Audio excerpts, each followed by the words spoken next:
ને તોય 50 પૈસા મારો વ્યવહાર નથી ભાઈ, સમજાય? આજે કદાચ 50 100 ગાડીઓ વાંહે દોડે ને 5 પૈસા કોઈના લેતા નથી ભાઈ. પણ આમ તો 18 વર્ષને હું જોડે લઈને જ હાલું છું. અને આ કેમ કહેવું પડે કે કાલ કોઈ એવું ના કે ભાઈ જ્ઞાતિના વાડા પાડે. આ સૌરાષ્ટ્ર કાઠિયાવાડની ધરતી ઉપર આવ્યો છું. બધી જ્ઞાતિના બેઠા છે, કાઠી દરબારો બેઠા, રાજપૂતો બેઠા, આયરો બેઠા, તમામ વરણ બેઠી છે. સંભળાય છે?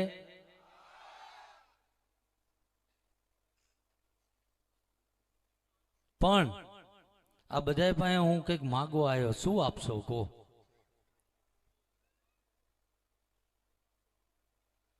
ના અવાજ આવ્યો નહીં ભાઈ, બધું માગી જવું કઈ. જે આ બધી વરણમાં ભાઈ દૂષણ ફેલાણું છે ને, એક આ વ્યસન ને એક ખોટી ફેશન, આ બે જ માગવા આવ્યો છું ભાઈ, સમજાય? અને બાકી જો કદાચ નડતર હોય ને દેવ દુઃખમાં હેરાન થતા હોય ને, તો મારો ઠાકર ભાલ પંથકમાં બેઠો છે. જો આહુડું કદાચ આંખમાં પડવા દે ને તો ભૂવા પણ બંધ કરી દઉં ભાઈ. પણ માણસ ધર્મ શીખવાડો છે ભાઈ, કારણ કે ધર્મ શું એ જો આ 38 વર્ષની ઉંમર જ અત્યારે ગમે ત્યાં જાઓ તો ગાડીઓની લાઈન થઈ જાય એટલે કેમ થાય ભાઈ, સમજાય છે? જગતને સાચું પીરસ્યું છે. અને હું તો બધાય આ વડીલોએ બેઠા છે, ભુવા ભક્તો બધાય, હું તો કહું જો દેવનું તમે બાનું ઉઠ્યું છે ને, કાલ લગીને તમે શું કર્યું એ મારે કહેવાનું નથી કોઈ, પણ કાલ હવાર દાડો ઉગે અને એવું નક્કી કરી લો કે 5 ઘરનું ભલું કરવું છે ને, તો ધરતી ઉપર ભગવાને તમને માણા બનાવીને કઈ ભૂલ ન કરી ભાઈ. એટલે કોઈ વરણના વાડા નહીં પાડતો ભાઈ હું, પણ આ જે હાલું ને એ મને જેને ધૂણું એનો પાવર છે ભાઈ. અને એ ધૂણું ને એને જે સોમનાથના શિખરે બેઠો ને એનો પાવર છે ભાઈ, સમજાય?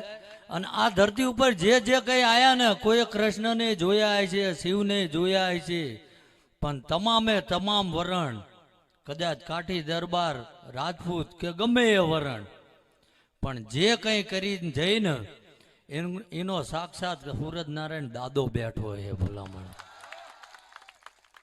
સમજાય છે? અને આ જગત કોને યાદ કરે છે? કોકની માગીને બીડીયું પીવે એને? આ ધરતી ઉપર કઈ કરીને જ્યાં ને એને જગત યાદ કરે છે. બાકી તો ઘણા અહીંયા આગળ કાકડા કૂતરાના મોતે મરી ગયા ભાઈ, સમજાય? અને મને તો ગર્વ છે, હું રાજપૂત છું એટલે ભાઈ.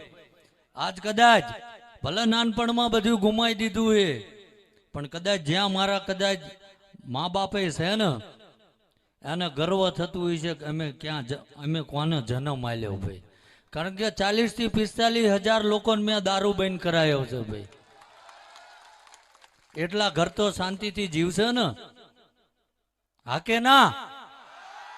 આમાંથી આપણે જોઈન્ટ થવાનું છે કે ખાટિયા હજુ મારવા છે? તો ના બોલ્યા કોઈ. અને ભલા માણા ક્યાં જન્મ્યા છે એ તો વિચાર કરો. આપણો બાપ કોણ હતો? ગમે એ વરણ હોય, કોણ હતો આપણો બાપ? કે ગામના સીમાડા ઉપર કદાચ ગાય ગવત્રી, સાધુ સંત અને આ ધરતી ઉપર કાળી નજર નાખે ને તો આંખના નેતર વખોટી નાખે એ કુળમાં જન્માય છે આપણે ભલા માણા. ખાલી વાતો કરવાથી કઈ વળે નહીં. વળે? સવારથી નવી શરૂઆત કરવી હે ને, કઈક નવી પ્રવૃત્તિ કરો, કઈક દૂષણ મૂકી દો. અને કઈ ના મુકાય ને તો લોકોના પગ ખેંચવાનું બંધ કરજો, તોય મારો ઠાકર રાજી છે. કારણ કે મને જયરાજભાઈ કહેવાય, મેં કીધું ભાઈ હવે હું બહુ ધૂણતો નથી ક્યાંય બને ત્યાં લગી. હવે અહીંયા આવીને 250-300 કિલોમીટર હું કરી, એટલે કીધું પધારજો તો ખરા. પછી વળી આમને કીધું કંઈક કહેશો? મેં કીધું જો મારો ઠાકર બોલાવે એ બોલી, આમાં ધૂણું એવું જરૂરી નથી. આ જે શબ્દો નીકળો ને એ મારી ઠાકરની જ સહી છે, સમજી લેજો. બાકી કોઈ માણા એવું કે અને ભર બજારે બોલું છું કારણ કે આજ લગીનમાં મેં મારા બોલેલા બોલ કોઈ દી પાછા લીધા નથી ભાઈ. કોઈ એવું કહી દે અને ધર્મ લઈને હાલું છું ભાઈ. કાલ જગત એવું ના કે આ તો હારી ગાડીઓમાં ફરવા હાટું આ બધું. આજે ટિફિન લઈને નોકરી જઉં છું ભાઈ, મહેનત મજૂરીનું કહું છું. સમજાય? એવું જરૂરી નથી આલીશાન ગાડીઓમાં ફરો ને અપ ટુ ડેટ ફરો તો જગતની સેવા થાય. તમને જે ફાવે એ સેવા નક્કી કરી લો, પણ લઈને કરો. અને કઈ ના થાય ગામને નડવાનું બંધ કરો, તો આ મોટી સેવા જ છે ભાઈ. સમજાય? હજુ હોંકારો ન આવતો બરોબર. મેં કીધું આ અડધા આમના ફરીને ચમ બેઠા પણ ટીવીમાં જોતા હોય છે. અને કીધું સારું નહીં મેળ આવતો એક શું. પણ જે આપણી યુવા પેઢી છે એ આ નશાના માર્ગે જતી રહી. અને તમારું સ્વાસ્થ્ય, પૈસો, કીર્તિ, બાપ દાદાની આબરૂ, આ તમામ વસ્તુ 20 રૂપિયાની ઠેલી હાટું ગુમાવો છો ભાઈ. સમજાય? ખોટું નીકળે તમ તાર અહીંયા આવીને કોલર ઝાલી લેજો. અને હમણાં રાવળ દેવે કીધું ને એમ મેં તો ઠાકરને નક્કી કરેલું છે કે જીવનમાં જો કોઈ કદાચ આ કોલરે હાથ નાખે અને જો ત્રીજો દાડો વટન તો હું ધૂણુંમાં ફેર પડી જાય ભાઈ. ધર્મ લઈને હાલ્યો, કોઈ દી ધર્મની સા